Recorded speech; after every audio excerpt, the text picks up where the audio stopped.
Vous connaissez Outer Wilds? Vous savez, ce jeu incroyable et unique en son genre. Vous en avez déjà sûrement entendu parler vu qu'en ce moment tout le monde en parle. Bon, en grande partie parce que The Great Review a sorti une nouvelle vidéo insane dessus. Mais ici on va pas parler de l'histoire du jeu, mais plutôt essayer un challenge complètement fou. Dans Outer Wilds, on utilise dès le début et durant toute notre aventure le vaisseau, qui nous permet de se balader de planète en planète. Mais si on supprime ça, qu'est-ce que ça donnerait? Peut-on finir à Outer Wilds sans jamais utiliser le vaisseau? On va voir ça ensemble si c'est possible. Je commence mon aventure en me réveillant près d'un feu. C'est ma première journée de travail en tant qu'astronaute. Du coup, avant toute chose, il faut que j'aille chercher les codes de lancement pour mon vaisseau. Vaisseau que l'on ne va pas utiliser, mais dedans se trouve ma combinaison. Du coup, j'en ai absolument besoin. Je me dépêche de récupérer ces codes et de prendre l'ascenseur. Je rentre dans mon vaisseau, prends la combi et vous ne verrez plus jamais ce vaisseau durant ce challenge, donc on lui dit au revoir. Maintenant, il faut que je trouve un moyen de me diriger sur une planète très particulière qui s'appelle la Sablière Rouge. Mais on a quelques problèmes. Déjà, ma combinaison me donne de l'oxygène et du carburant, mais ce dernier se vide hyper vite. Et ça tombe mal parce que la planète qui m'intéresse, déjà, elle se trouve hyper loin, mais en plus, elle est très proche du Soleil. Déjà, il faut que je trouve un moyen de partir de ma planète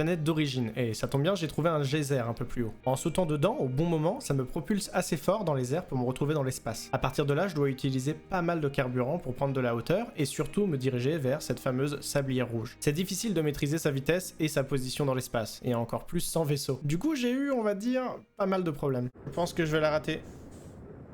Je vais complètement la rater. Ah! Arrête! Laisse-moi! Ouais, je sais que j'ai plus de carburant, mais qu'est-ce que tu veux que je te dise? Non, j'ai raté. Putain, c'est tellement dur! On a tellement pas de vitesse! Le soleil a une gravité tellement forte que je me fais très facilement choper par lui. Et je vous parle même pas de quand j'essaye de me poser sur les planètes et que je me crache violemment.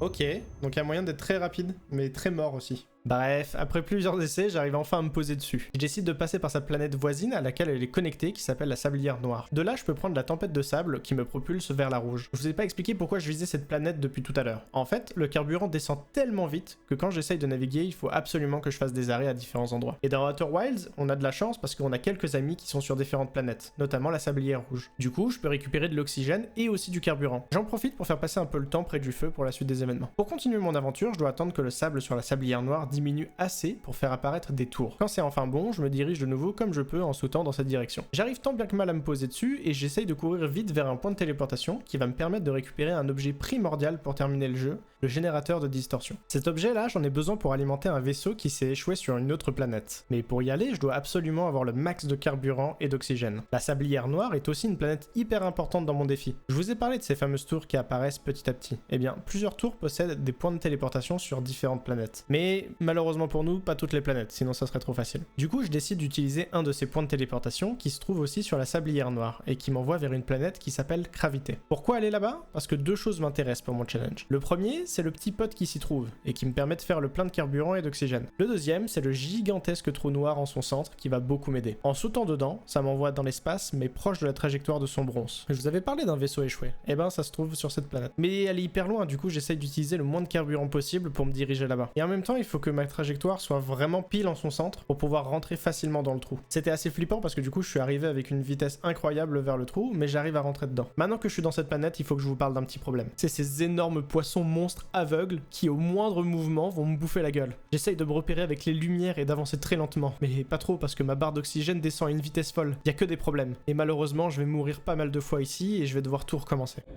Donc je suis mort. Sauf si je l'évite. Ouais, mais j'aurais pas le temps. Oh, le jumpscare de zinzin.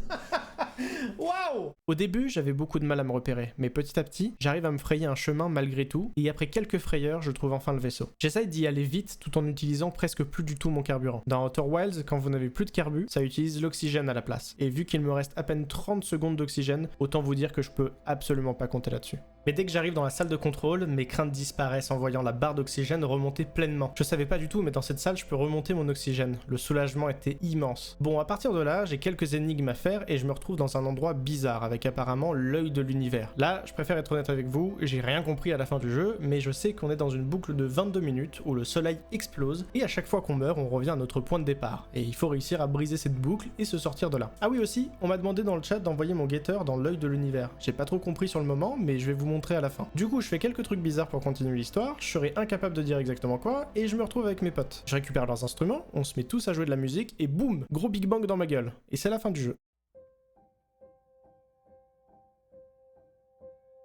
Donc je peux dire officiellement que j'ai réussi à finir Outer Wilds sans le vaisseau. C'est bel et bien faisable et ça m'aura pris 3 heures de réflexion, d'échecs et de voyage dans l'espace avec ma petite combinaison. Ah et au fait, le Gator qu'on a balancé, regardez où il se trouve quelques milliards d'années plus tard. Nouvelle planète qui se crée avec... Attends, quoi? Ah, c'est parce que j'ai envoyé le Gator! Au final, en sortant de la boucle, l'univers s'est apparemment reset avec de nouvelles planètes et surtout de nouvelles civilisations. Et aussi notre petit Gator qui continue à tourner autour de l'univers. En tout cas, j'espère que la vidéo vous a plu. Je compte faire d'autres challenges difficiles et qui sortent de l'ordinaire. Donc si vous avez des idées, n'hésitez pas à les partager en commentaire. A plus!